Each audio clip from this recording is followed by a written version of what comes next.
Hi friends, welcome back to my channel super royal with very healthy. ಇವತ್ತು ನಾನು ಬಾಳೆಹಣ್ಣಿಂದ ಪೂರಿ ಮತ್ತು ಆಲೂಗಡ್ಡೆ ಸಾಗು ಮಾಡ್ತಾಯಿದ್ದೀನಿ. ಅದನ್ನ ಹೇಗೆ ಮಾಡೋದಂತ ನೋಡೋಣ ಬನ್ನಿ.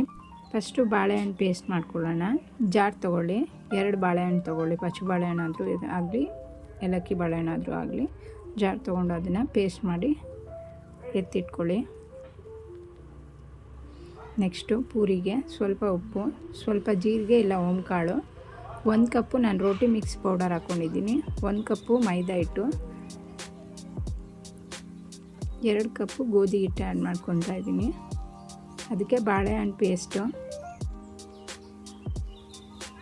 ಸ್ವಲ್ಪ ನೀರು ಆ್ಯಡ್ ಮಾಡಿಕೊಂಡು ಚಪಾತಿ ಹಿಟ್ಟಿನ ಥರ ಕಲಸಿಟ್ಕೊಳ್ಳೋಣ.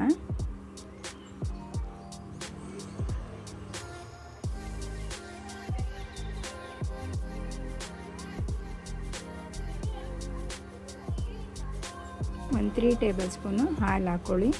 ತುಪ್ಪ ಇದ್ದರೆ ತುಪ್ಪ 1 ಸ್ಪೂನ್ ಆ್ಯಡ್ ಮಾಡಿಕೊಂಡು ಕಲಸಿಟ್ಕೊಳ್ಳಿ. ಈ ಥರ 1/4 ಗಂಟೆ ಬಿಡಿ. ಇದು ಆಲೂಗಡ್ಡೆ ಸಾಗುಗೆ 2 ಆಲೂಗಡ್ಡೆ ದಪ್ಪು ತೊಗೊಂಡಿದ್ದೀನಿ. 3 ವಿಜಿಲ್ ಕೂಗಿಸ್ಕೊಳ್ಳಿ. ಅಷ್ಟರಲ್ಲಿ ಬಾಣಲಿ ತೊಗೊಂಡು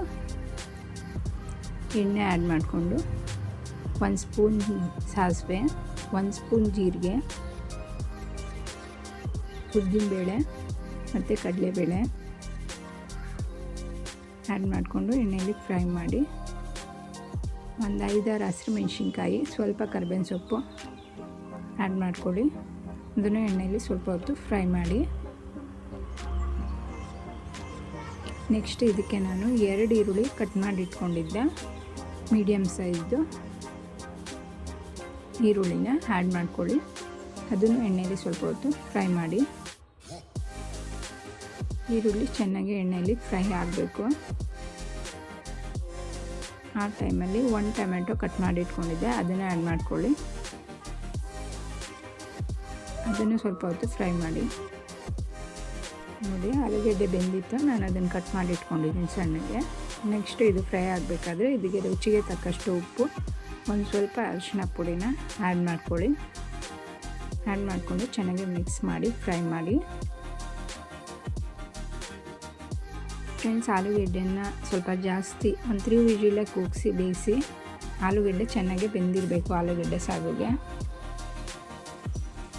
ನೋಡಿ, ನೆಕ್ಸ್ಟ್ ಬೇಯಿಸಿರೋ ಆಲೂಗಡ್ಡೆನ ಆ್ಯಡ್ ಮಾಡಿಕೊಂಡು 1 ಗ್ಲಾಸಷ್ಟು ನೀರು ಆ್ಯಡ್ ಮಾಡಿಕೊಂಡು ಮಿಕ್ಸ್ ಮಾಡಿ ಲಿಡ್ ಹಾಕಿ ನಾನು ಸ್ವಲ್ಪ ಹೊತ್ತು ಕುದಿಸ್ತೀನಿ. ಆವಾಗ ಆಲೂಗಡ್ಡೆ ಇನ್ನೊಂದು ಸ್ವಲ್ಪ ಚೆನ್ನಾಗಿ ಬೇಯುತ್ತೆ ಮಸಾಲೆ ಜೊತೆ. ನೋಡಿ, ಆಲೂಗಡ್ಡೆ ಬೆಂದಿದೆ. ಈ ಟೈಮಲ್ಲಿ 1 ಸ್ಪೂನು ಸಾಂಬಾರು ಪೌಡರ್ ಇದ್ದರೆ ಆ್ಯಡ್ ಮಾಡ್ಕೊಬೋದು, ಇಲ್ಲ ಗರಂ ಮಸಾಲ ಪೌಡರ್ ಇದ್ದರೆ ಆ್ಯಡ್ ಮಾಡಿಕೊಂಡು ಚೆನ್ನಾಗಿ ಮಿಕ್ಸ್ ಮಾಡಿ ಲಿಡ್ ಕ್ಲೋಸ್ ಮಾಡಿ ಒಂದು ಫ್ಯೂ ಮಿನಿಟ್ಸು ನಾವು ಹಾಕಿರೋ ಪೌಡ್ರು ಸ್ಮೆಲ್ ಹೋಗೋವರೆಗೂ ಬೇಯಿಸಿ. ನೆಕ್ಸ್ಟು ಆಲೂಗಡ್ಡೆ ಸಾಗು ರೆಡಿ ಇದೆ. ನೋಡಿ, ಇದಕ್ಕೆ ಬೇಯಿಸಿರೋ ಬಟಾಣಿ ಆ್ಯಡ್ ಮಾಡ್ಕೊಳ್ಬೋದು. ಫ್ರೆಂಡ್ಸ್, ಈಗ ಆಲೂಗಡ್ಡೆ ಸಾಗು ರೆಡಿ ಇದೆ. ಇವಾಗ ನೆಕ್ಸ್ಟು ಪೂರಿ ಮಾಡ್ಕೊಳ್ಳೋಣ. ನಾನೊಂದು 1/4 ಗಂಟೆ ಚಪಾತಿ ಹಿಟ್ಟಿನ ಅದಕ್ಕೆ ಕಲಸಿಟ್ಕೊಂಡಿದ್ದೆ. ನೋಡಿ, ಇದನ್ನು ನಾನು ಪೌಡ್ರ್ ಹಾಕ್ಕೊಳ್ತಿರೇ ಬರೀ ಎಣ್ಣೆ ಕವರ್ ಇದ್ದರೆ, ಎಣ್ಣೆ ಕವರ್ ಇಲ್ಲ ಹೋಳಿಗೆ ಕವರ್ ಇದ್ದರೆ ಅದ್ರ ಮೇಲೆ ಲಟ್ಟಿಸಿಟ್ಕೊಂಡಿದ್ದೆ. ಇದಕ್ಕೆ ಪೌಡ್ರ್ ಹಾಕ್ತಿರೇ ಲಟ್ಟಿಸಿಟ್ಕೊಳ್ಳೋದ್ರಿಂದ ನೋಡಿ ಈ ಥರ ಎಣ್ಣೆ ಗಲೀಜಾಗಲ್ಲ. ನೋಡಿ, 2 ಕಡೆನೂ ಚೆನ್ನಾಗಿ ಬೇಯಿಸಿ.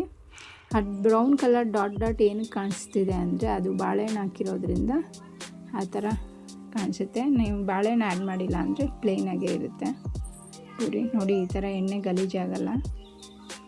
ನೆಕ್ಸ್ಟ್ ಇನ್ನೊಂದು ಪೂರಿನ ಆ್ಯಡ್ ಮಾಡ್ಕೊಂಡಿದ್ದೀನಿ. ಅದನ್ನು ಚೆನ್ನಾಗಿ ಬೇಯಿಸಿ 2 ಕಡೆನೂ, ಆವಾಗ ಉಬ್ಬುತ್ತೆ. ಫ್ರೆಂಡ್ಸ್, ಇದರಲ್ಲಿ ಇನ್ನೊಂದು ಟಿಪ್ಸ್ ಏನಂದರೆ, ನೀವು ಸೋಡಾ ಆ್ಯಡ್ ಮಾಡ್ಕೋಬಾರ್ದು ಪೂರಿ ಕಲಿಸ್ಬೇಕಾದ್ರೆ. ಅದ್ರ ಬದಲು ಕಾಯ್ದಿರೋ ಎಣ್ಣೆನೇ 2-3 ಸ್ಪೂನು ಆ್ಯಡ್ ಮಾಡ್ಕೊಳ್ಳಿ. ಕಾಯ್ದಿರೋ ಎಣ್ಣೆ ಆ್ಯಡ್ ಮಾಡ್ಕೊಳ್ಳೋದ್ರಿಂದ ಅದು ಪೂರಿ ಉಬ್ಬಿ ಬರುತ್ತೆ. ನೋಡಿ, ಈ ಥರ ಎಣ್ಣೆ ನೋಡ್ತಾಯಿರಿ. ನೋಡಿ, ಗಲೀಜಾಗಲ್ಲ ಜಾಸ್ತಿ. ಎಣ್ಣೆ ಗಲೀಜಾಗಿಲ್ಲ ಅಂದರೆ ಅಟ್ಲೀಸ್ಟ್ ಇದನ್ನು ಬೇರೆ ಬೇರೆ ಬ್ರೇಕ್ಫಾಸ್ಟ್ ಐಟಮ್ ಮಾಡಿದಾಗ ಒಗ್ಗರಣೆಗೆ ಯೂಸ್ ಮಾಡ್ಕೋಬೋದು. ಎಣ್ಣೆ ಗಲೀಜಾದರೆ ಅದನ್ನು ಯೂಸ್ ಮಾಡೋಕ್ಕಾಗಲ್ಲ. ನೋಡ್ಕೊಳ್ಳಿ ಫ್ರೆಂಡ್ಸ್. ನೋಡಿ, ಪೂರಿ ರೆಡಿ ಇದೆ. ಇದನ್ನು ಬ್ರೇಕ್ಫಾಸ್ಟ್ಗೆ ಮಾಡ್ಕೋಬೋದು. ನೋಡಿ ಫ್ರೆಂಡ್ಸ್, ಎಣ್ಣೆ ಸ್ವಲ್ಪನೂ ಗಲೀಜಾಗಿರಲ್ಲ. ಇದನ್ನು ಸೋಸಿಟ್ಕೊಂಡು ಬ್ರೇಕ್ಫಾಸ್ಟ್ ಒಗ್ಗರಣೆಗೆ ಯೂಸ್ ಮಾಡ್ಬೋದು. ನೋಡಿ, ಬಾಳೆಹಣ್ಣಿಂದ ಪೂರಿ ಮತ್ತು ಪೊಟ್ಯಾಟೊ ಸಾಗು ರೆಡಿ ಇದೆ. ಫ್ರೆಂಡ್ಸ್, ಈ ವಿಡಿಯೋ ನಿಮಗೆ ಇಷ್ಟ ಆದರೆ ಪ್ಲೀಸ್ ಲೈಕ್ ಮಾಡಿ, ಸಬ್ಸ್ಕ್ರೈಬ್ ಮಾಡಿ, ಹೀಗೆ ಸಪೋರ್ಟ್ ಮಾಡ್ತಾಯಿರಿ. Thank you for watching.